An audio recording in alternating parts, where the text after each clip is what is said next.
I asked Greg, I said, do I look like a walking advertisement for Ghost energy drink? And it would have been really weird if you had just jumped on and I was actively like, it's like in Wayne's World when they're like talking about promoting stuff and he's like drinking the Pepsi and eating the what is it, Domino's. It's funny though. So Stephanie reached out. We've been wanting to have you on for a while, and I every time we book a guest, I update our podcast calendar. Nice. And it auto corrected your name to Megan Random. Meh. And so I don't know if you're familiar with her or even know she is. No, but that's amazing. Yeah, so I see our shared calendar update, and I go and I want to do a little bit of research, and I go, oh, Megan Random. I guess we're doing it. Said Megan Ran, which I searched, and then it said Megan Random was like the her name, and I said, oh, it sounds like we're gonna have a cosplayer on. Greg said, well, yeah, he said, oh, I can't wait to have a cosplayer on. I'm like, I'm pretty sure. I mean, you could be a cosplayer, but I don't think you are. No, I've cosplay dreams, but I have not done them yet. Cosplay dreams. I like that. Yeah, one day I'm gonna do I don't know what, but I'm gonna do a cool cosplay. Yeah, I've never been. Have you guys ever been to a cosplay? No, or what? Like a Comic-Con or place where people cosplay. I play at them all the time. I'm actually going to Orlando for one tomorrow. Oh wow! So yeah, it's really cool to see. This last maybe a week and a half ago, there's one in Phoenix. So yeah, I was as far as I know, I don't know if there's any way to fact check this, but I think I'm the first musical act ever at a Comic-Con, and it was back in 2007 at San Diego Comic-Con, and wow. And I remember a bunch of people telling me like, yeah, I think you're the first time they ever had a musical act on the floor. And now they do it quite a bit, but it was not a thing prior to me doing that. You were the OG. How did you get linked up with doing that? Capcom helps me out with that. Capcom's a video game company that makes Street Fighter, Resident Evil, a bunch of things. This arm right here. Okay. Nice. I never know how familiar anyone is. So Resident Evil is like, I think, my favorite video game series of all time. I love Capcom. I do. How did you get linked up with Capcom, though? Well, I wrote an album about Mega Man, which is where my name Mega Ran came from. Okay. Megan Random. But I love the game Mega Man. This is Capcom's property. And I made a little video game about it. And like a music project about the video game. Like, what if I was stuck in this video game world and trying to get out through raps and rhymes and beats? And came out, it kind of went, I guess, kind of low key viral. And then this is in the MySpace days. And then I get a message from Capcom, like the big C is in my inbox. And I was like, And I open it up and the guy's like, hey, I work at Capcom. Just want to know what's up with this Mega Man project you're doing over there. And I'm like, oh boy. And he's like, oh, don't worry, this isn't like a cease and desist or anything. Like we actually love it. Like we think it's super cool. And we're going to have a big booth at Comic-Con in a month and we want you to come out and like perform there. And I'm like, absolutely. So that was how this whole door opened to me, was just by kind of stealing their IP and just having fun with it. And they enjoyed it. And they were really ahead of the curve when it comes to, I guess, accepting what they call fan art, which is ultimately what cosplay is as well. It's just like dressing up like your favorite character, showing love to the thing you really enjoy. So that's what I did with an album. I did a mixtape about being a rapper who was Mega Man. And so they really enjoyed it, and they were nice enough to show me some love, and they made me the first performer on the floor. And then later we did some paperwork for me to become the first rapper to be officially licensed by a AAA video game developer. That's amazing. So they're like, yeah, we love it. So go forth and be great, That's the opportunity right there. Seriously, that's wild. That's huge. Nice. I mean, because you see all the time, like it going the opposite direction where it's like, what do you mean you use my IP? Like, you better, here is that cease and desist. So that's awesome that. Oh, yeah. It's fascinating though, because I feel like if, I don't care who it is, Disney, Capcom, whatever, if they really like something, it seems like they'll be on board with it. Maybe like we had someone on and they did like a Star Wars thing at Disney. They were like, okay, this is cool. But I wonder if like the album came out and it was like, they'd be like, nah, you know, like, they would be like, no. I've heard of some people who got some no's, you know. But what it is that companies that are that big, and I'm sure Disney too, is like they have American division, they have a Japanese division, they have so many other countries that are involved in what they do, and none of them really speak to each other about like licensing issues and things. And so Capcom USA is like, we love you. And then I called them up when I was taking a trip to Japan. I was like, oh my gosh, I'd love to meet some people at Capcom Japan. And they were like, they don't know you exist. So funny thing about that, I'd maybe not say that when you go over there. They would probably be the ones that might have the problem. Yeah, who are you? The Japanese side is a bit more litigious and just in general, not even in a bad way, but just a bit more old school in their approach when it comes to copyright, when it comes to understanding like our remix culture.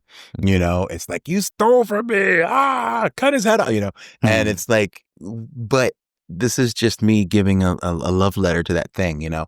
And so that isn't really a cultural thing there. And so they don't understand it and they're not very nice about it. I've been on a kick. All the YouTube videos that are popping up on my feed are like, here's these samples that this artist took and turned into this track right here. I'm fascinated by it. I think it's the coolest thing since sliced bread. And I see you got that's an MF Doom mask back there. He's what is he called? Your favorite rapper's favorite rapper. Love him. I've been on a kick. I've been on his kick for year or so now. I knew who he was before, but I didn't appreciate it. Now I'm loving him so much. So he's been in my he's one of my favorites of all time. And you know, his like brain for picking out obscure sounds and samples is insane. I was reading a couple of interviews or articles from people who he'd worked with, and they'd be like, oh, I came over to his house one day and he pulled out all these VHS tapes of old Saturday morning cartoons that I'd literally never seen before. And we just watched them for hours. And then he would hear a sound, and he's like, oh, yeah, wait. And we're like, what? And he's like, did you hear that? And then he'll go back again. And he's like, no, I didn't hear that. Like, oh, watch this. And he'll just plug his tape up to it and start to record it and sample it and slow it down and manipulate it and then make this incredible track out of it. And like, that was the way his mind worked, is like he would pull from the most like obscure sources so that no one either would find out or that no one would even think to go into these places to kind of identify it. Yeah, so the DJ Bauer is his name. What did he do? I think he did the Harlem Shake when that came out. I think that's what he's like known for. But he does now like exactly what I'm describing, where he'll go through videos and he'll go through, hey, this song sampled this track. And there's a website to do it from. I've never gone to the website, but he goes through and it says, and there's some obscure samples, and it's like just like what you're saying. It's like, yes, from this cartoon TV show, season 7, episode 3, the blurb sound, and he'll go through and listen for it. Like he's got the ear for it, and that's cool. It's scratching my itch so good. It's really cool. I love it, especially in hip hop. You know, it's one of those things where for the longest time, like people who've made hip hop have had to try to argue that hip hop is music, and you know, and that sampling is an art form. And I think when you show people stuff like this, you're like, oh yeah, like it takes a special mind to be able to find this and make this into something completely new, you know, and completely reinvent it. And yeah, it's just brilliant. It's a different song when they get their hands on it. I was Greg, you know, because you got in the car with me today, and I was listening to Kanye West, and I had watched a video last night. This was my rabbit hole, and there's this guy that broke down Through the Wire. I'm familiar with the song, but he went through all the stuff, and he samples Chaka Khan's Through the Fire, and like, you know, you can't listen to Through the Fire and say it's the same song as Through the Wire anymore. Like it's its own thing. But Kanye West, I don't think got any writing credits for the song. Well, I'm not sure if he got any credit or if they got all the credit. I think he gave it all to Shaka and her team for that. But, you know, I think in that case, the message was more important than what he was trying to earn from that. So, sure. And there are times where that happens. And if you don't go and get the permissions first, now the ball is in the sample owner's court. and they can literally say, "Oh, we want everything." Right. So And then you're screwed. I've heard that, and we were actually talking about this not that long ago. It's actually, and I don't know if this is true, cheaper to just straight cover a song than it is to sample a part. Like I heard that there's more involved. If you're covering a song, it's like, hey, I have to give you X amount of each download or whatever. But when you sample, there are a lot of permissions that you need. If you want to, I think Brandon Urie of Panic at the Disco sampled like Rock Lobster in one of his songs. And I mean, like, copy and paste, and I'm pretty sure like there was a whole bunch that went into it. So I don't know if it was on the internet, so it has to be true. Yeah. I'm not sure about the cost of that kind of stuff. I'm so below the radar as an independent musician that I've had to pay for samples maybe twice. And once it was because I didn't ask for permission ahead of time. And once it was because I did ask for permission ahead of time, and I just wanted to clear licenses to make sure that I had the rights to do what I wanted to do with the project. But yeah, it can be very costly either way.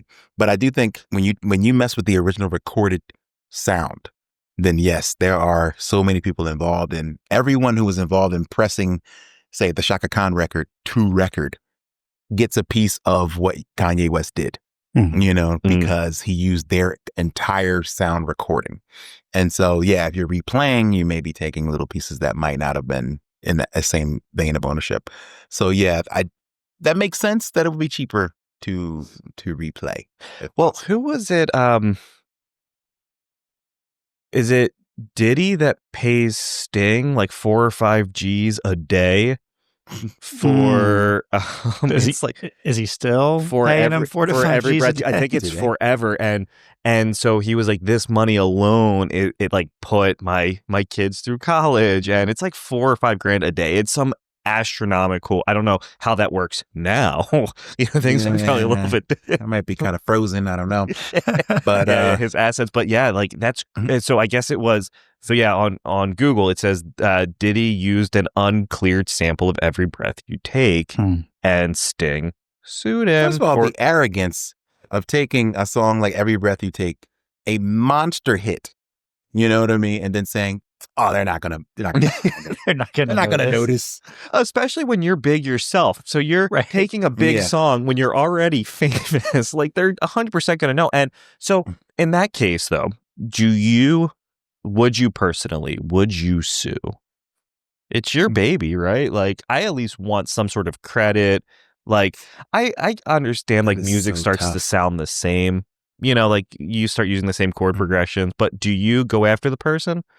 That's so tough, man. I think about this a lot because growing up as an artist, before I could afford my own, beats, production, people to play stuff for me, I was sampling a lot from people that I'd never met, never ever intended on, having to pay them for it.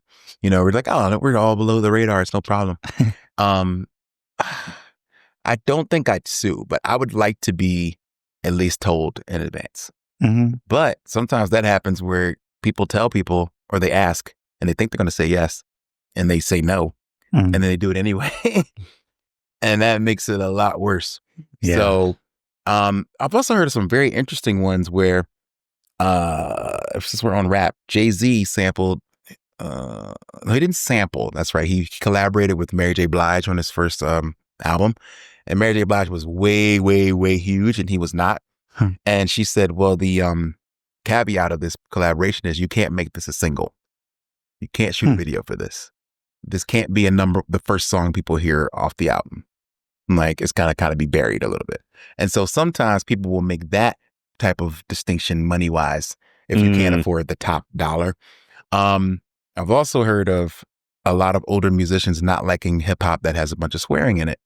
So they'll say, hey, look, if you sample from me, this song has to be clean. So and some of them are like, but I cuss a lot. And so there's those rare times where you will hear an album that has one edited song on it. That's usually what happens. It's like that was through the wire. I think Chaka Khan said you can't curse. And I think there was an edited shit or something like they didn't say shit, or he bleeped it out or something. When that happens, when something gets edited on the album, you're like, oh, that the sample owner didn't want profanity on their song. You know, so you got to respect the rights owner, in that regard. So I would not sue, but I would just like to be told, like, hey, man, I really like this song. Do you think I could just do this? I'd probably say, yeah. Then, we trade later. Let me use one of your songs later. Right. Build a relationship. Yeah. I would try that. I think we had Brandon Reed, Cartoon Connect was on, and he was saying that when he was first getting started, he was just taking comedy bits and animating them, and with the hopes that he wouldn't get sued. and he did it, and then he started, I guess, getting permission or whatever. But like that's kind of how he started too. Like, hey, he was like low key, and he just thought things were funny, would animate, upload, and people would watch it. So everyone's doing it. I think, it's crazy advice to give, but when I talk to younger artists, I always say like remix something, like people say, well, how can I get into video games? You got songs in video games, you got songs in wrestling or TV or whatever. How can I do that? And I'm like, well, you got to show those people you're interested and you can do it. So remix the ER theme. I don't know. And put it to the same intro graphic. You know what I mean? Just to show people that you can do it and that you're interested. Maybe that goes viral and then boom, someone finds you. Or you get, shut down and sued. But one or the other. It might be worth to gain the fame, right? I think it is worth it. Yeah. It's totally worth it when you have almost nothing to lose as an independent new artist. And today just trying to get noticed. And there's a producer, Ninth Wonder, and he got to start sampling a lot. And he said, I didn't care. I sampled whoever, whenever. And my mindset was, when the person does come to me to sue me, I'll be able to handle it. Sure. Because they're going to look at this person and see that you have nothing, and they're not going to bother.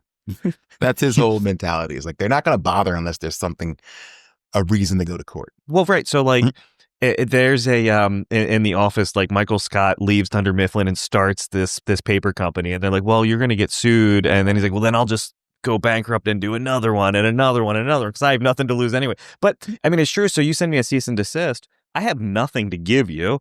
So here, do you want all the proceeds from this song that I made nothing on? Or couldn't you also like just rebrand and try it again? You could. Absolutely could. So you have nothing to lose, so you may as well be creative and put your stuff out there. So much more you can gain. Mm-hmm. When nowadays, when something goes super viral, it would almost look bad on the copyright owner to shut it down. You know what I mean? Mm-hmm. Right now, Will Smith is kind of going viral. I don't know if you've seen this. There's a song, and I really love Will Smith as a Philly guy and a rapper who's clean. It's he's kind of like my North Star in a lot of ways. He made a new song that isn't that good, called Pretty Girls. And I think I saw some joke about it on the internet. It's become a really long running meme already. It's been like a week where people are just like, this song is not good. But what happened was this other guy said, oh, guys, the only problem with this song is it's too slow. I just turned the speed up 1.25 on it, and now listen. And he played the video, and it was really good. And so this goes super viral. And then today, Will Smith posted it on his Instagram story, and he was cool with it.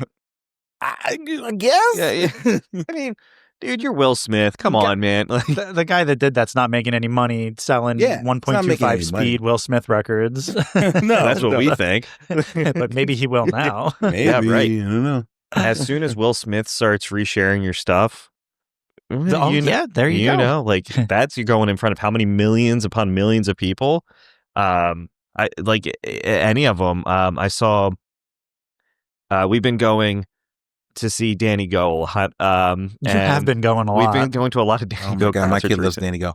What's that?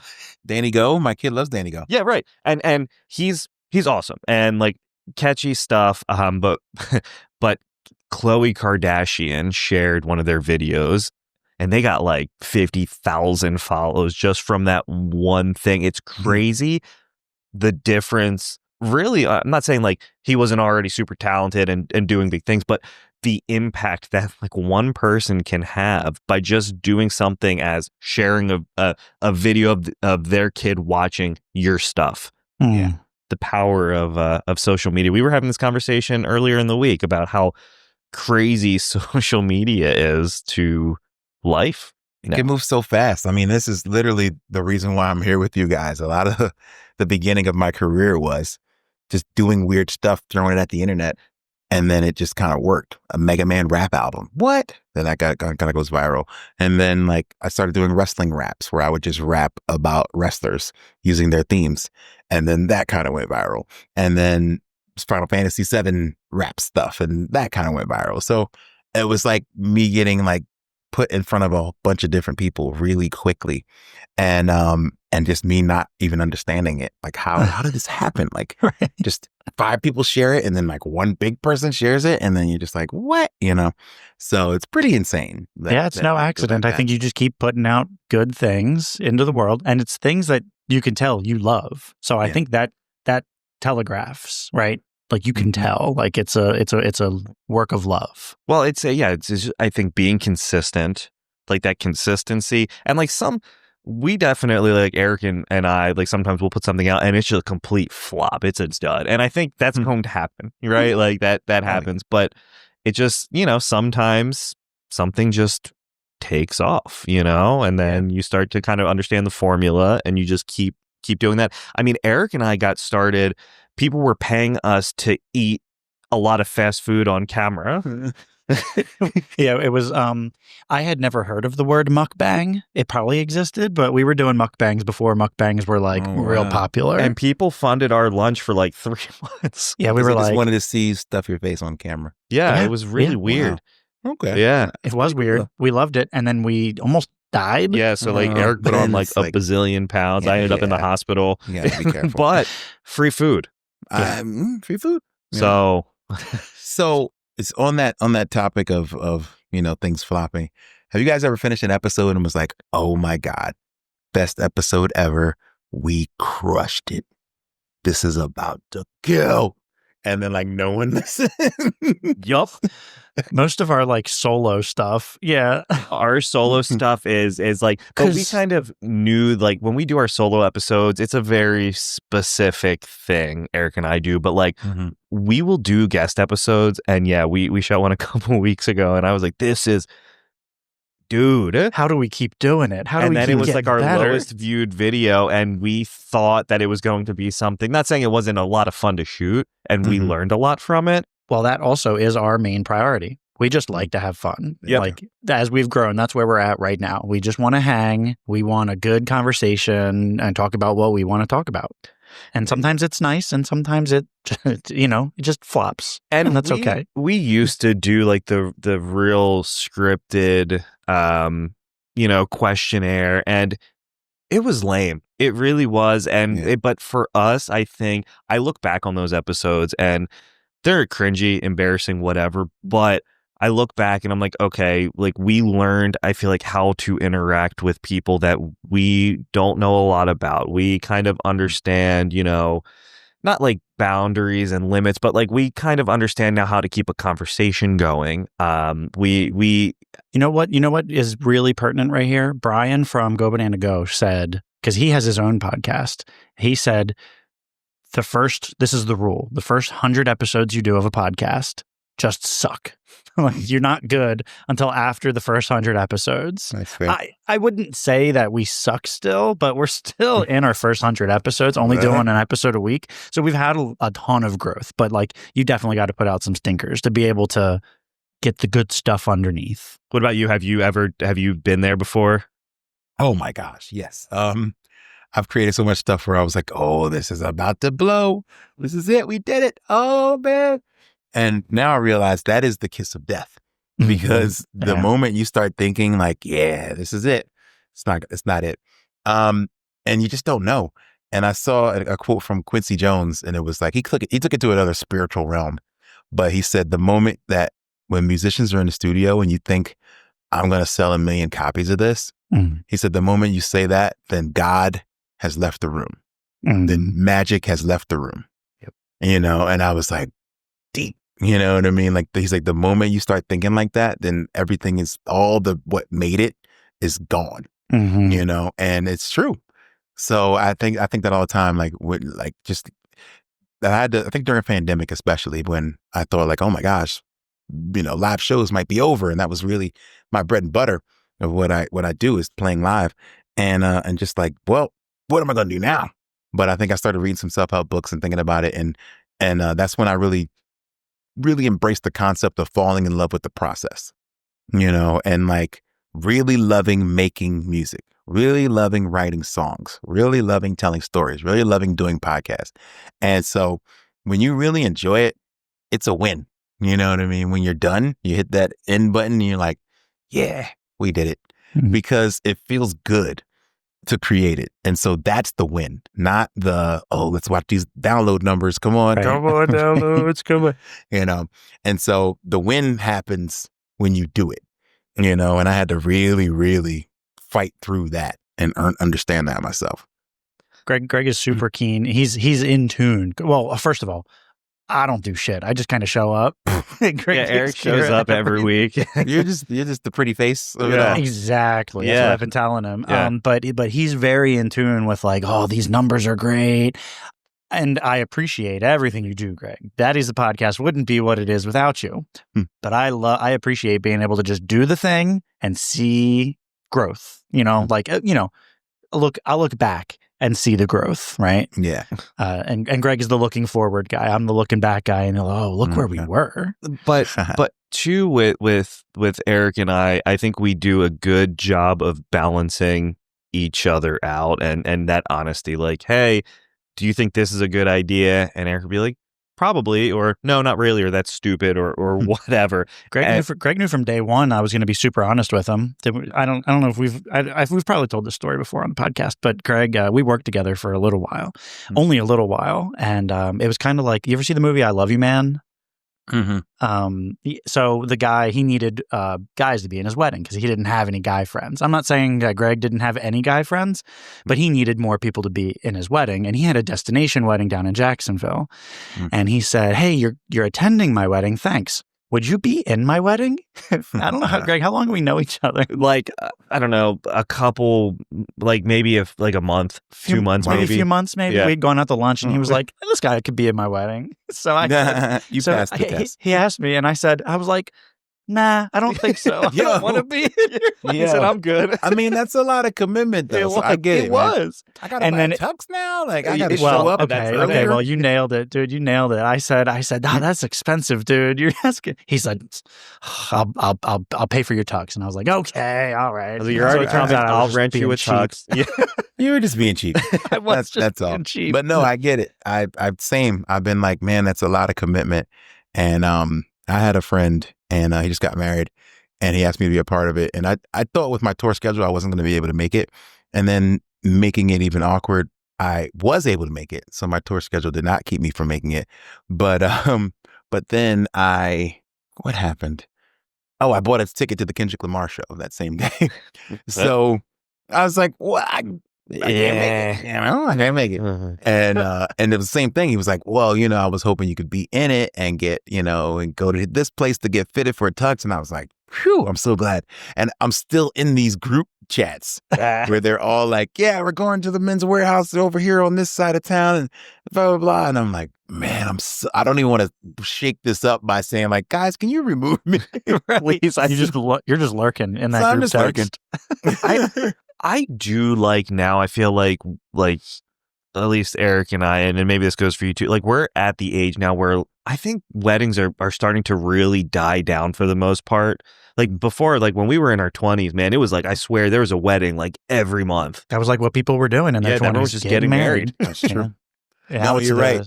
Now it's the divorce trains. Yeah, statistically, there are 3 of us here. So. Oh boy. I just came from a cruise, the Joko cruise with Jonathan Colton, amazing musician. Okay. And we were playing a show, and they do a tribute part of the set. And they were like, pick an artist, who maybe passed away, and then we'll do a tribute song for them. And I was going through this list, and I was like, well, everybody's going to do like really cool stuff. So I'm going to do like one of the wedding dance songs. Are you guys familiar with the Cha-Cha Slide? Oh, yeah. Okay, so the guy who made the Cha-Cha Slide, DJ Casper, he passed away. So I was like, all right, we're going to do the Cha-Cha Slide on this boat. And I was asking Jonathan to help me play it. And I'm like, the Cha-Cha Slide, right? And he's like, no. And I'm like, they do it at every wedding. And he's like, I don't go to many weddings. And he said, I used to. He's like, yeah, 10, 12 years ago. But now all my friends are on their second and third marriages and they don't do weddings anymore. Yep, that's reasonable. And I I actually appreciate somebody passing on a second wedding. I appreciate that so much. Oh, Like man. I was like, I don't know, I didn't man. think about that. Like, yeah, who wants to do a second wedding? Like, Well, maybe I don't know. I So, don't know. How okay, you so feel? you do a Greg, would you do second. it? You do a second wedding, and then Craig, I'm not coming to your second wedding. well, right. You'll come to my third though. I'll come to your third wedding. But so All then right, so I when it's time to like renew vows, are you doing like a thing? You gonna bring everybody? so what's like a good time to renew? 10 Anytime, years? man. 20 You've been years? screwing up. No, You need that little reminder.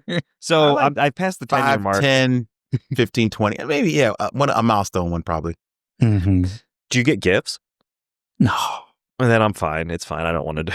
What do they If you call them? make it an event, you can get gifts. Okay. All right. Yeah, I well, then guess you maybe.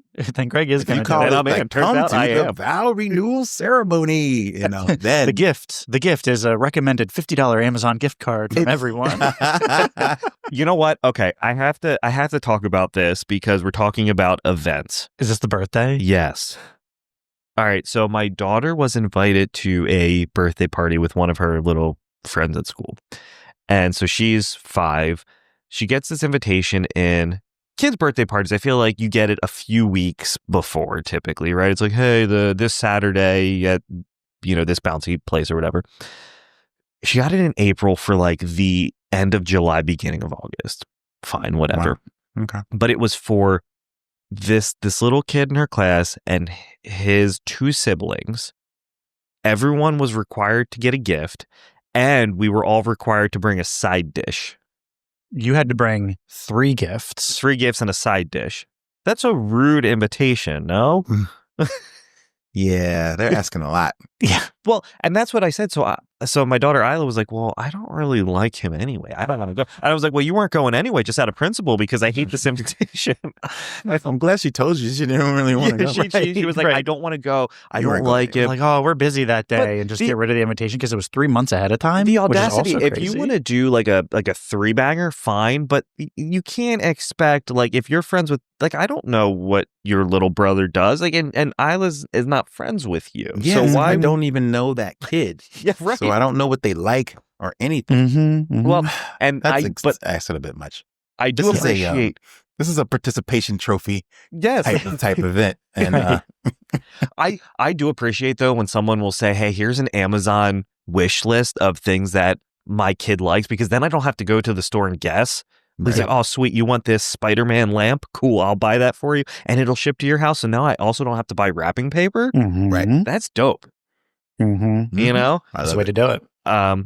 But yeah, that frustrated me, and I haven't really been able to You talk were hot about it. that. I No, remember when I you got would be it. too. Like, that's a lot. Like, Right. I guess if I don't know the parent enough to talk to them about it, but maybe if I still know them next year and they try this, I might have to have a conversation. Like, It's like, Yeah. hey, let me talk to you. Come But here. that I feel like gifts too. don't just grow on trees here. Like, come on. But then, like, the parent that sends that information or that invitation is probably really difficult to deal with. Right. Oh yeah, this is going to be a thing once you start talking to them about Yep. it. Mhm. You don't want everyone to have a gift. What is wrong with it's like when mean person are you? what is it, the choosing beggars? When Oh my God. you ruined my whole kid's Christmas because you wouldn't sell me this TV for $1. Yeah. I love that. And We've it's like, talked about that yo, before. yeah. I don't know. It was very frustrating, but yeah, the Amazon wish lists I have noticed more regularly now that people are asking for things, which is great because if not, I'm probably going to give you a gift card to Amazon anyway. Yep. Yeah. Right? Well, that's what my kids want now. Yeah. Like they want Amazon. Well, okay. So my daughter wants Amazon gift cards, and then I'm going to flash this because this is what my son has done this year so far Dang. in Fortnite. And I added at my rich. computer. Yeah, right. And then ask me how many. Some How of many these are skins? Some of these are for 5,000 V-Bucks. Isn't Ask me how that like many he $50? has. He's got the coolest 5,000 kicks, V-Bucks I'm sure. is $37. Oh my God. And he has probably 3,000 right now. He doesn't save these things. He blows it all. And I was like, dude, make sure. He said, I saved 1,000 for the next battle pass. And I'm like, oh, at least you did that. But like, come on, dude. Like, Well, you got to buy those skins are like $20-$30, aren't they? I know, and he's got so many of them. And then that was about the time when I stopped. Because the sneakers, I was like, this is too far.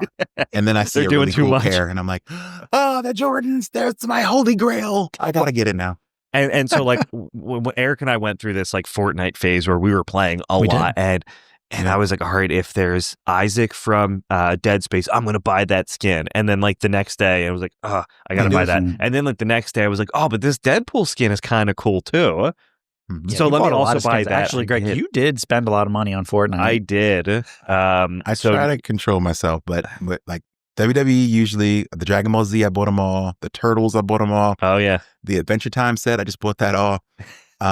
Star Wars stuff, I get a lot of those. Hell yeah. But like to be able to put like the Mandalorian and Jordans, it's like, you just can't beat that. Right. It's cool. This game is like, I called it like, it's when we were growing up, it would be like one of the kids our age fever dream, like the ultimate lie. This is like the lie you hear on the playground.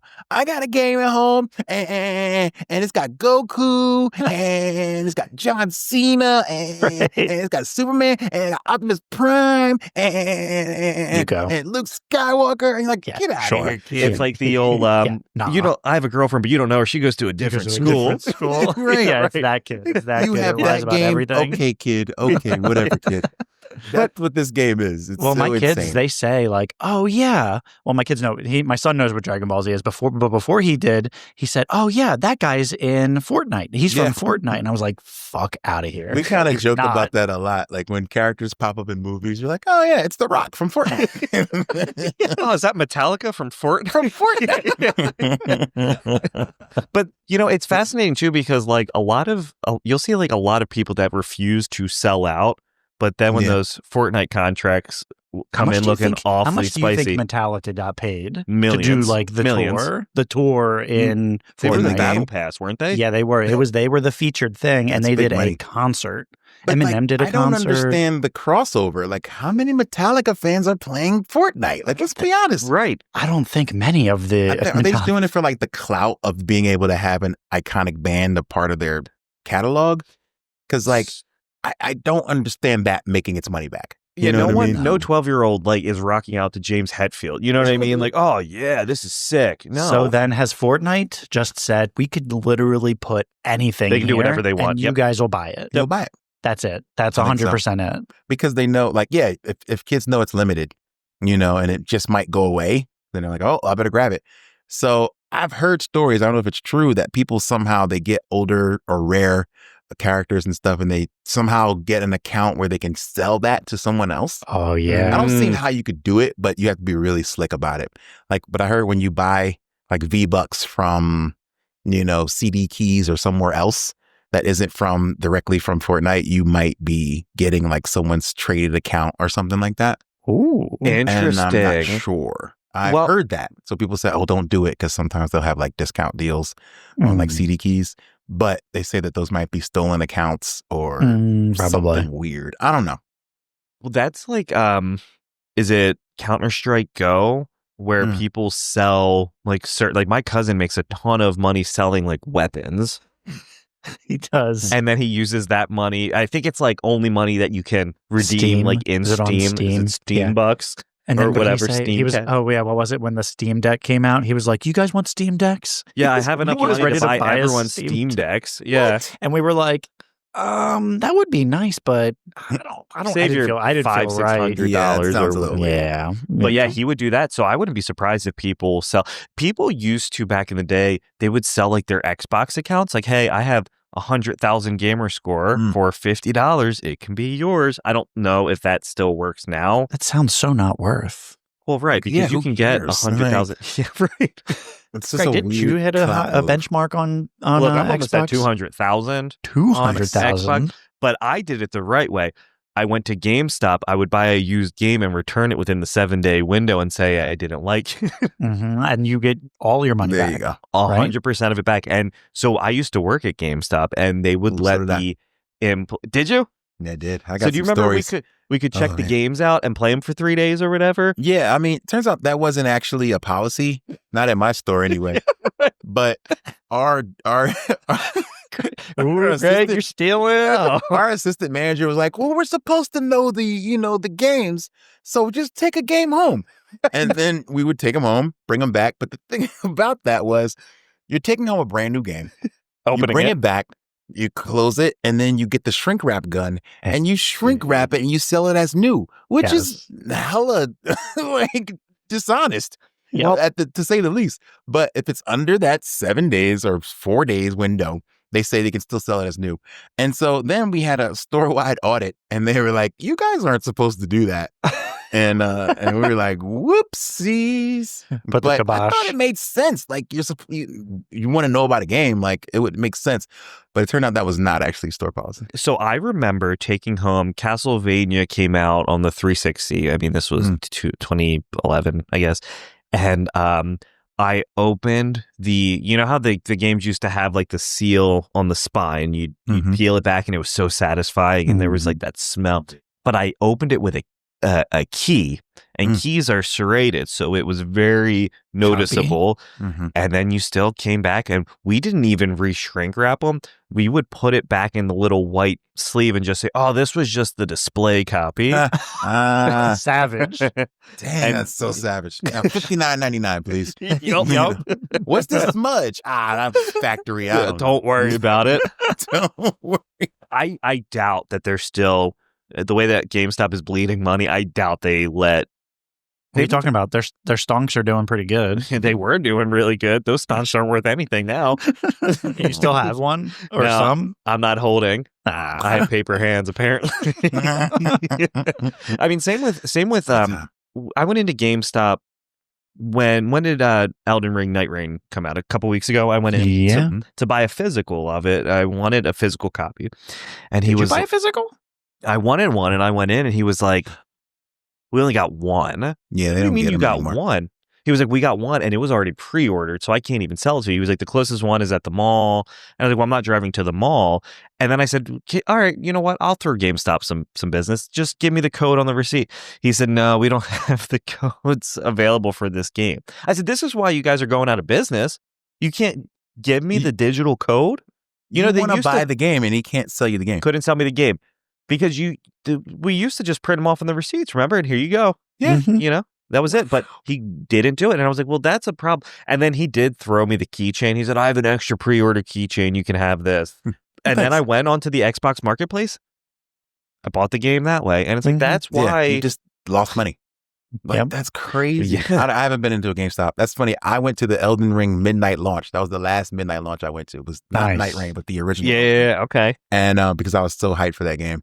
And that was the last maybe physical I bought in a long time until Expedition 33.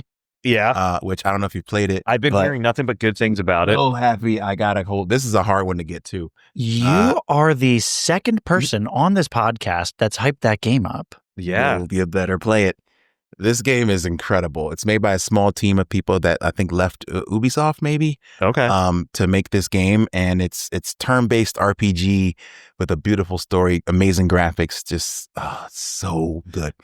And so apparently the PS5 physical is going for like big bucks. Like you can't find it. Really? Like, you just can't get it. They probably made 10. You know what I mean?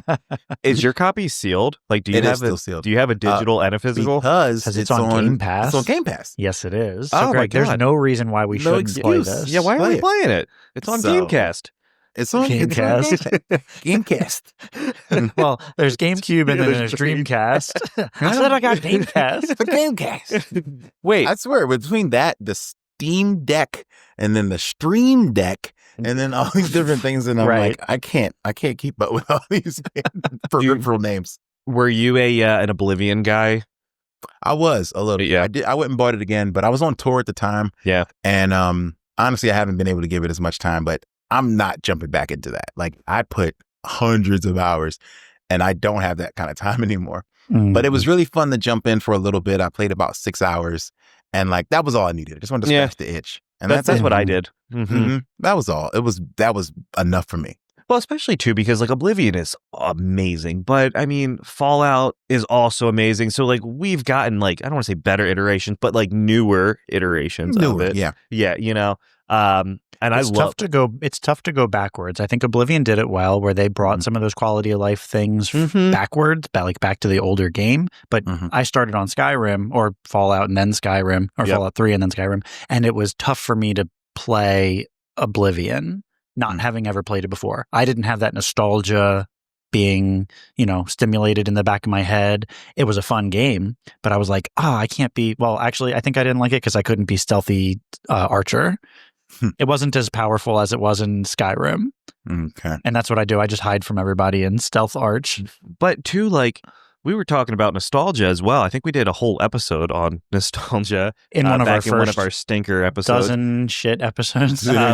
But who was it? Matty Healy from the 1975 said this, and I love it, that nostalgia is a sickness if you choose not to like move on and adapt to life. And I think that's what happens with some of these older games. They come out and it's like, I remember 15 years ago, this game, like when they re-released GoldenEye on the best example. On Game Pass. And oh my God, there are so many better games out now. But when we're like, this stunk, Greg, you remember when what were we doing? I think we had a day off of work and we had a Nintendo 64 and we had 2 controllers and we played like Sarge's Heroes and GoldenEye. Yo, you forget. It was good then, but you had to use like the C buttons on the 64. Yeah, it was the N64 controller was beat. The worst controller. It's the worst controller ever. I always joke like, if I had a third hand, that controller would be perfect. But without that, what were they thinking? That thing is bad. And it looks more like a sex toy than it looks like a controller, honestly.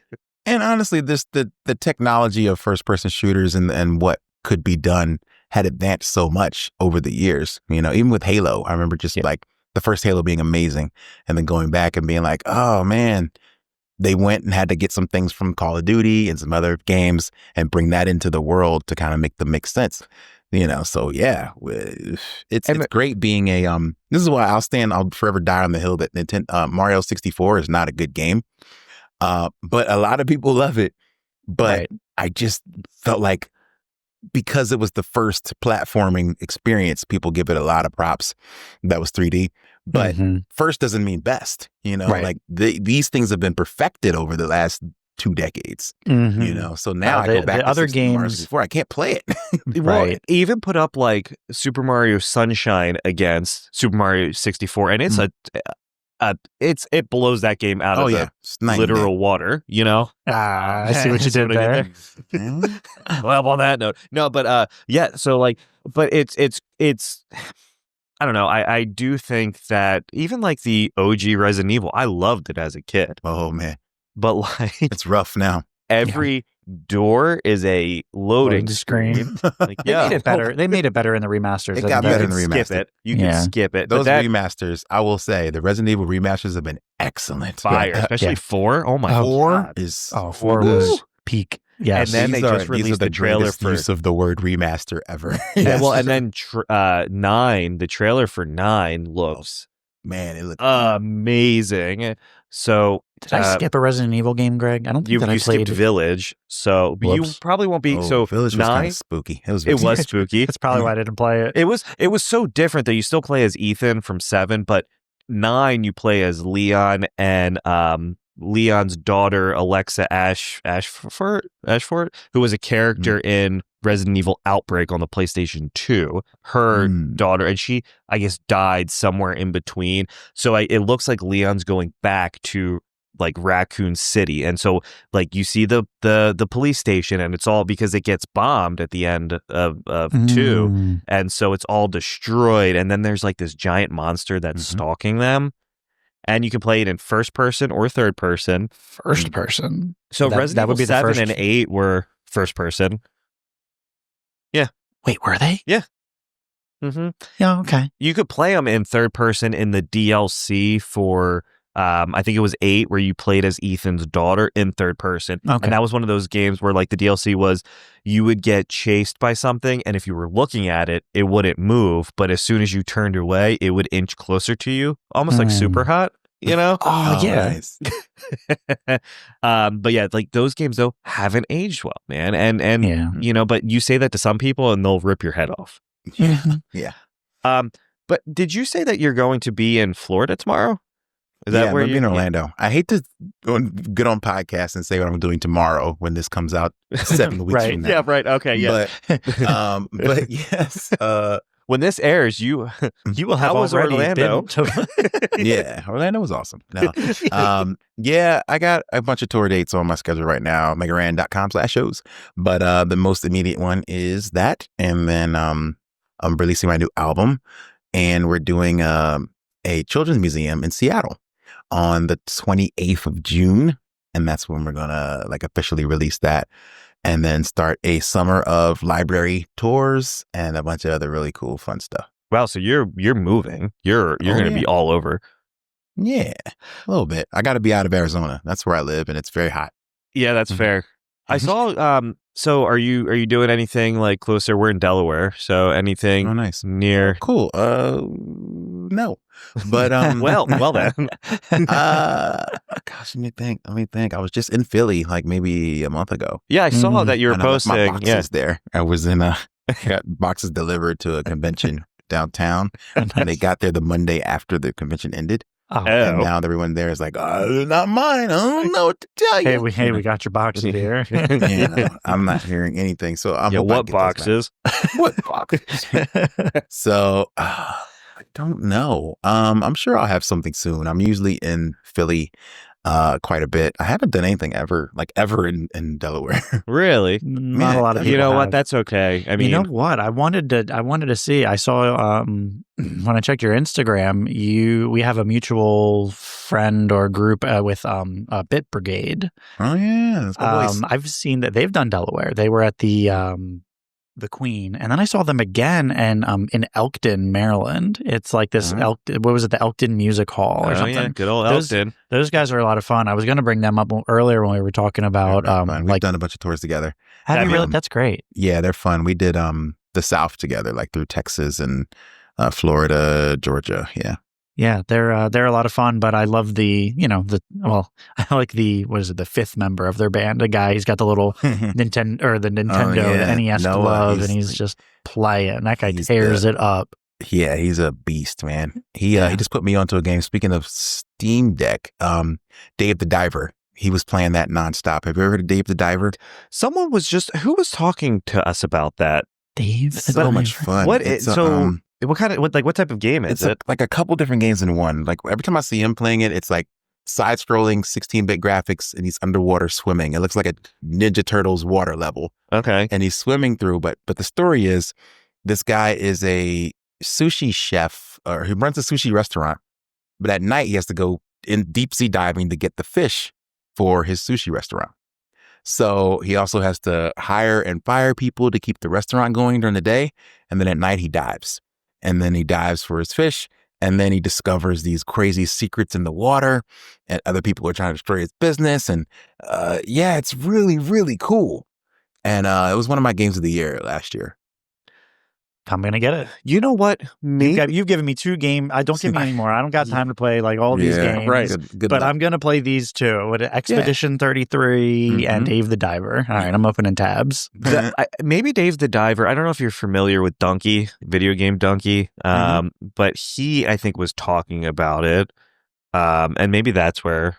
Maybe that's where. It was up for a lot of Game of the Year awards. People were like calling it like Indie Game of the Year, and they found out that the company wasn't indie at all. Oh, it just looks like an indie kind game. of rich company, but also they just make the game look, low budget and cheap. Hey, it It's works. just an aesthetic, but the game is really cool. Do you think though, like, what's the dollar amount to be an indie developer? Like how small? What does that even mean? What makes one indie, right? I think if you don't have like the traditional budget, and you don't put the traditional budget toward the game that the bigger guys do. Hundreds of millions of dollars. Frame. Yeah. As soon as you have a budget and a time frame, right? Otherwise, if you're an indie developer, it's just handful of people or less working on it. And when it gets done, it gets done. When it's done, it's done. Like Rockstar in GTA 6. Yeah. Which It's not gonna be an indie game. But yeah, when that gets done, All that gets done. $2-3 billion they put gosh. into it. Am I a dick for thinking that I'm upset. I heard that the single player game has been done and they're just Okay. refining multiplayer. I'm I'm fine with upset that. about that. I'm I'm fine upset with that. about that. I Nope, know. I'm fine with that. Like, imagine if that game drops without online. You know what I mean? Like, And people do you would be remember so when upset. five dropped and multiplayer didn't. came out later and it didn't Yeah. work? It was butt cheeks. It was So bad. It was bad. get it Mhm. right. Take the time, get it right. And we remember Cyberpunk and all these other games. Like, just don't rush Yeah. this. Because Yeah. Cyberpunk actually turned into a really fun great game now. once they figured it out. Yeah. You But know, holy it's just God, too it was late. bad. I lost a bunch of saves. I lost so much in the process Shoot. that I don't want to go back. Well, I No. just remember you'd be like on your motorcycle and like you would just be like naked through your outfit for some reason. It's like, yo, this game is wild. for no reason. Yeah, yeah. Butt cheeks It had on the some bike. wild- Yeah. yeah, there were some wild glitches. Yeah. Mhm. All right. So Megaran, where can so Apple Music people can find your works? Oh, yeah. I do Apple Music, Spotify, YouTube. You kind of got to do them all these days. Yeah, You just never right. know where anybody goes. Yeah. Mhm. Right. I just saw somebody, and as a person who runs a podcast too, what do you guys say when it comes time to get podcasts? Do you just say like, get us wherever you get podcasts? You know, like, is that the thing to say because you just don't know where people are going to get podcasts? And then though, but like when you say that, like you're probably lying a little bit because we definitely say find us where all podcasts are streaming, but we don't stream. There's like a bazillion places for people to consume, right? So are you talking about like when like we say that, is it like Spotify, Apple Spotify, Apple Podcasts, Podcasts. YouTube Podcasts? Boom. Those are the big three, The right? big three, I think yeah. you could say that if you do all three of those, you can say that. But then guess where we don't do podcasts anymore because it was a hassle or we had to do it separately was Audible. Audible, you can listen to podcasts. Oh, I didn't know. And I you don't do think that we do that anymore. We don't do so Audible. are we just saying like screw the people that use Audible? because Well, Audible is Amazon, no? So like that, yeah. That's okay. You Yeah, can screw right. Amazon. They can handle it.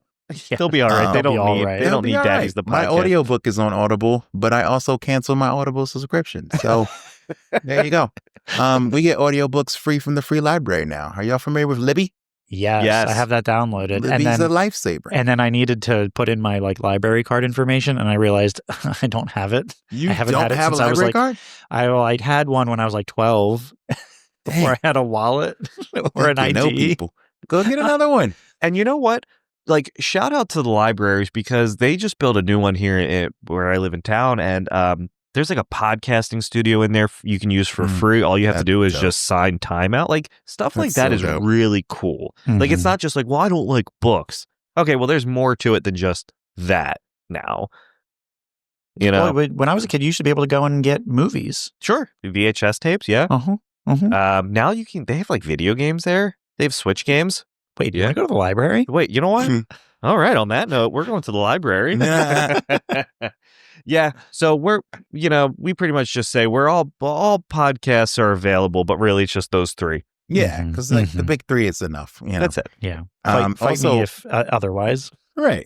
We use Bandcamp for music as well, which is Sure. like a place for people who want to go and get music at a bit of a higher quality. Yep. So yeah, I'm at all the different places. There's even some music streaming of mine on my website, megaran.com.